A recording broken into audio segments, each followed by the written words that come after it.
Batman retires to Pittsburgh. You're watching Beyond the Trailers review of Out of the Furnace. It's a whole nother world up in there. The own breed of justice, and it does not include us.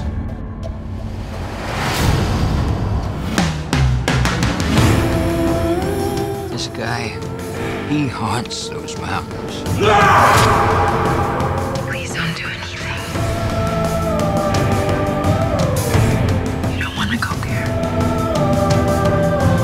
We begged him, but Christian Bale would not return to the franchise that made him a household name. In fact, with hefty paychecks from his time in The Cape and Cowl, and having finally won that Oscar, this is Bale's time. And as the actor's actor returns to the kind of roles he originally gravitated towards at the beginning of his career, it's time to see if the fanboys will follow him.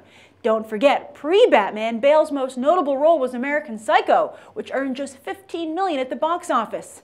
And even during his Batman run, he didn't star in any other movies, as he took supporting roles in box office hits Terminator Salvation, Public Enemies, and The Fighter. But now, post-Batman, Bale is set to star in 2 films this year, Out of the Furnace and American Hustle. Both are Oscar contenders, with Out of the Furnace relying more on pedigree than flash. It's writer-director Scott Cooper's follow-up film to Crazy Heart, a similarly nitty-gritty prestige pick which won the Oscar for Jeff Bridges. And Warner Brothers has already drafted Cooper to take over for Ben Affleck as director on their upcoming adaptation of Stephen King's The Stand. On screen, Bale will be backed up by actors who also have some, but not quite as much, critical cachet. Casey Affleck, Woody Harrelson, Forest Whitaker, Willem Dafoe, and Sam Shepard. Zoe Saldana also co-stars, herself still struggling to define her career post another big franchise, Avatar. Ridley Scott and Leonardo DiCaprio produce, but both lack a solid track record in that department.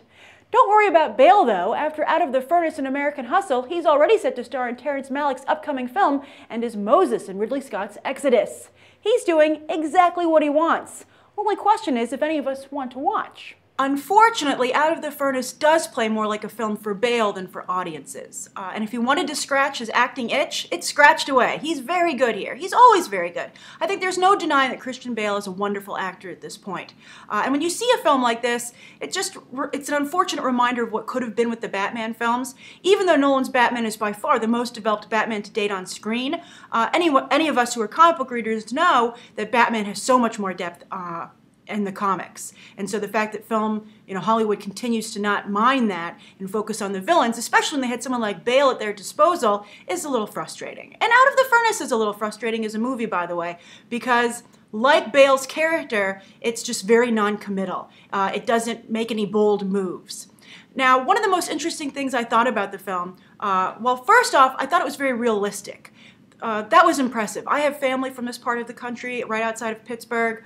My mother grew up in Pittsburgh. My mother's cousin, actually, something happens to Bale at the beginning of the film. He does something, which actually my mother's cousin did. And so I can tell you, I've walked these streets that are depicted in the film, and this film gets it right. They're not exaggerating anything. This is something that's happening in America. And I think this film is very respectful of portraying not just the hardships, but the sense of community that also is in this area. Now, the other thing that was fascinating to me was that Christian Bale's character reminded me a lot of a modern George Bailey, and that he could leave. He could have, numerous times during the film, he could have just walked away.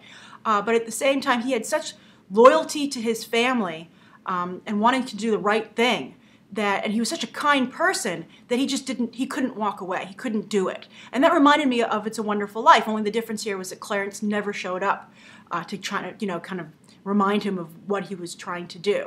And also, Christian Bale's character has much worse luck than George Bailey. Things don't work out for him. But still, as you watch the movie, to see Bale continue to, try and do the right thing, it becomes almost frustrating because he's almost like a human punching bag that's letting people vent on him. And you feel very bad for him. And that was my problem with the movie.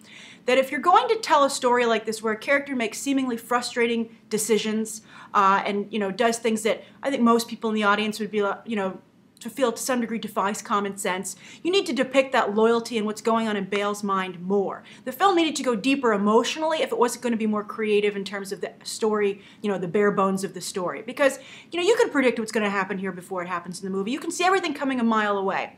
And I just never got into Bale's head as a character, despite his acting and, you know, the efforts by the film.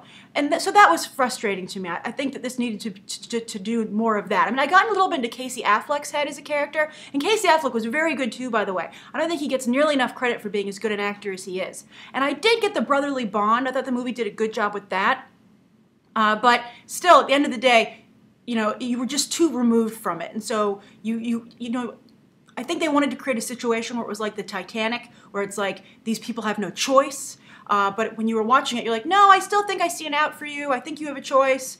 And I think that they, you know, and sometimes even though you actually have a choice, you know, you as an outside party can see it, the person who's so in their own head and so troubled that they don't see it. And I don't think that point was made well enough either.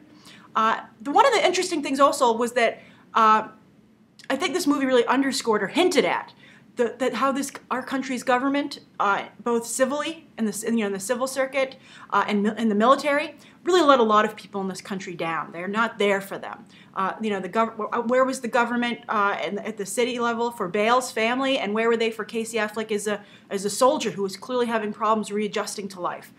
You know, you don't see that. I mean, I know there are organizations, but again, frustratingly, this was just touched on. I think this movie had a lot of different directions it could have gone in, and it just chose never to go in any of them. It was just straight middle down the road, and even though the acting talent was there, the directing talent was there, it's just so non-committal and so predictable that I really don't feel it's worth seeing. Unless you're a big fan of Bale, or maybe you're from this neighborhood, you might, you know, that adds some extra interest to me, being like, oh, this is a story of a place I know that I'm, you know, I am from, my family is from.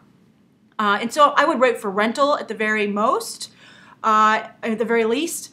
But even as a rental, unless you really like this kind of movie and you just enjoy watching it, even if you know how it's going to end. You know, sometimes people just like a genre and they're like, you know what, I don't care. I mean, part of what I like about it is that it's always kind of in this vein. Then you can watch it. But if, you know, if this isn't your kind of thing, I would go watch FX's Justified. I think that's a little bit more inventive. And I would see Bale and American Hustle. I think there's just better uses of your time, because this film just never commits. And it's frustrating because it had directions it could go in. So that's my review of Out of the Furnace. If you've seen the film, please leave your own thoughts down below. Thank you for watching my review, and you can check out some more episodes right now.